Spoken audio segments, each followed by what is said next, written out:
Bom dia, segundo ano. Aqui é o professor Marcelo. Vamos dar sequência aos nossos estudos, né? Agora por área, especificando os dias da semana, segunda-feira. E eu vou fazer uma breve aula sobre a Revolução Industrial. E vou fazer amplo logo primeira e segunda Revolução Industrial. Vocês continuam dando sequência, estudando pelo BSPE e respondendo também as atividades do SPE e caderno de atividades e hora de estudos, ok? Veja bem, a Revolução Industrial, a primeira Revolução Industrial, ela surge na Inglaterra. A gente sabe que vários fatores antecedem a Revolução Industrial, né? E por que na Inglaterra? A organização política, a organização social por qual passou o país. Outro ponto importante, a Inglaterra modifica a sua estrutura sociopolítica, né? Ela sai daquele absolutismo centralizado e entra no absolutismo mais monárquico, onde o parlamento passa também a ter uma decisão muito importante, né? A monarquia parlamentarista, o absolutismo parlamentarista, onde o rei também mandava, mas as decisões finais ficavam por conta do parlamento. Então, o rei reinava, mas não governava. O governo era promovido e desenvolvido pelo parlamento. Outro ponto importante que a Inglaterra, a partir do século XVIII, as transformações sociais que ela passa, né? A questão do cercamento de terra vai ser fundamental para esse pioneirismo inglês, porque você vai ter grande quantidade de mão de obra. A gente compreender que esse cercamento ele vai promover também um êxodo rural muito forte. E esse trabalhador que perde sua propriedade no campo, que a terra não lhe pertencia, a terra pertencia à nobreza, ele se vê, na verdade, obrigado a migrar para os grandes centros, onde ele vai se transformar na mão de obra das primeiras indústrias que começam a surgir. A gente sabe que tem como base do desenvolvimento da primeira Revolução Industrial a indústria têxtil. A indústria têxtil é muito forte nesse processo. E a Inglaterra está inserida aqui porque ela tem 3 pontos chaves, 3 produtos essenciais a esse desenvolvimento. Matéria-prima, que é no caso aí, a lã do carneiro em larga escala, o ferro e o carvão. O algodão entra no segundo momento. O algodão entra no advento a partir das viagens para a América, para o Novo Mundo, onde aí, nas colônias do sul, começa a se produzir algodão em larga escala. E toda essa produção é voltada para a indústria da metrópole, intensificando o desenvolvimento inglês, fortalecendo cada vez mais o pioneirismo inglês, certo? Isso vai gerar uma acumulação de capital. À medida que essa burguesia vai ficando cada vez mais rica, acumulando, ela vai reinvestindo no desenvolvimento de novas máquinas, de novas tecnologias. E tudo isso vai favorecer um faturamento cada vez maior, dessa burguesia, e ela intensificando cada vez mais o desenvolvimento de máquinas. Outro ponto importante, as características, além das inovações técnicas, tem aceleração de produção. Essa produção começa a se tornar cada vez mais diversificada e desenvolvida. Os teares começam a se tornar cada vez mais produtivos. E também é um processo importante porque nesse processo de desenvolvimento de máquinas, né, no aprofundamento de cada vez máquinas mais desenvolvidas, com maior quantidade de produção, vai refletir na questão da mão de obra.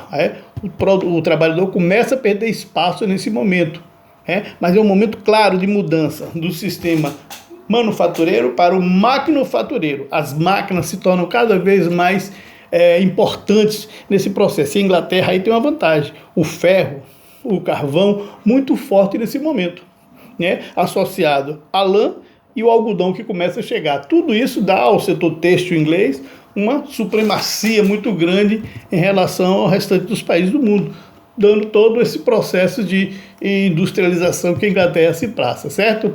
Esse resultado disso vai ser uma hegemonia inglesa por muitos anos, certo? As revoluções burguesas vai favorecer, você sabe que favoreceu, e também surge nesse contexto alguns movimentos operários, o ludismo e o cartismo. Ludismo é a questão do empregado que perde o espaço para as máquinas, mas cada vez mais desenvolvido vai absorvendo aquela mão de obra, o lugar daquela mão de obra, e eles veem na máquina como responsáveis por esse processo e começam a quebrar as máquinas. Os chamados quebra-máquina, comandado por Ned Lutz.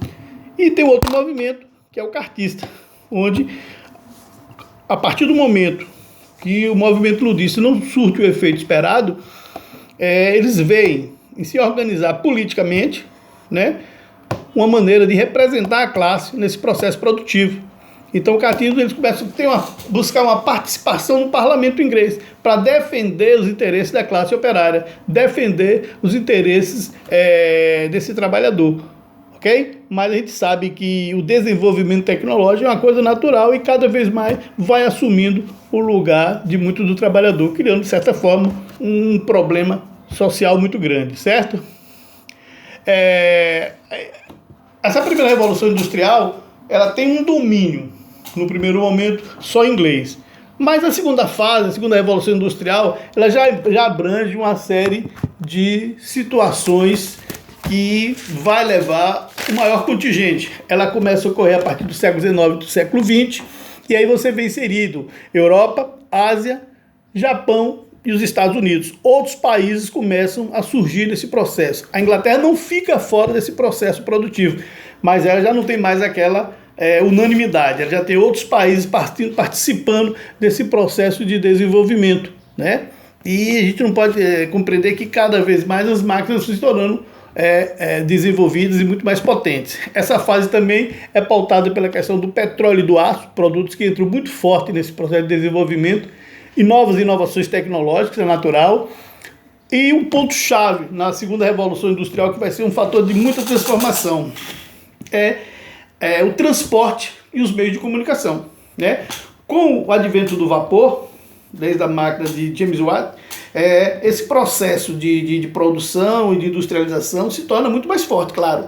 O vapor entra muito forte nesse processo, não só na produção de máquinas para aumentar a produção nos teares, mas também no meios de transporte, das comunicações, a locomotivos, navios, as máquinas, a combustão começam a surgir. Isso vai dando uma dinâmica nesse acelero de produção muito grande.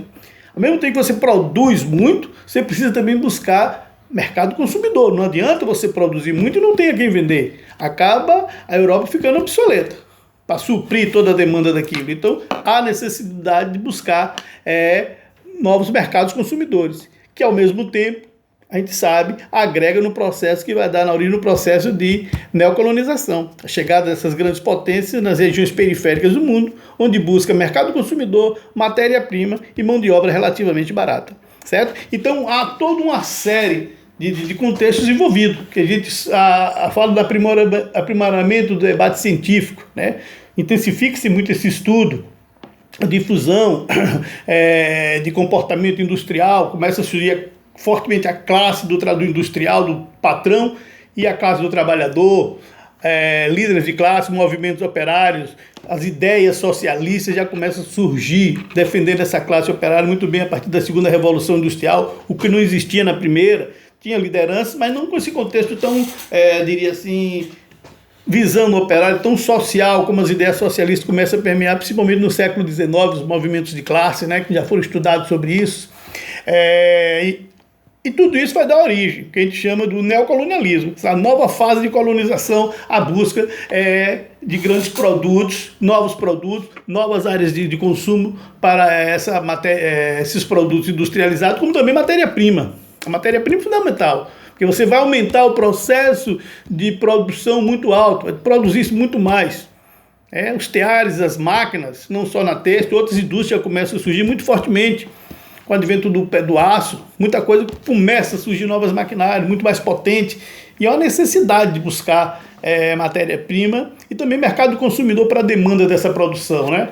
Isso culmina mais tarde, esse processo de neocolonização e essa disputa imperialista pelo mundo, pelas regiões periféricas do mundo, culmina lá na frente com a Primeira Guerra Mundial, onde há uma disputa muito grande entre as grandes potências para essas regiões periféricas do mundo, certo?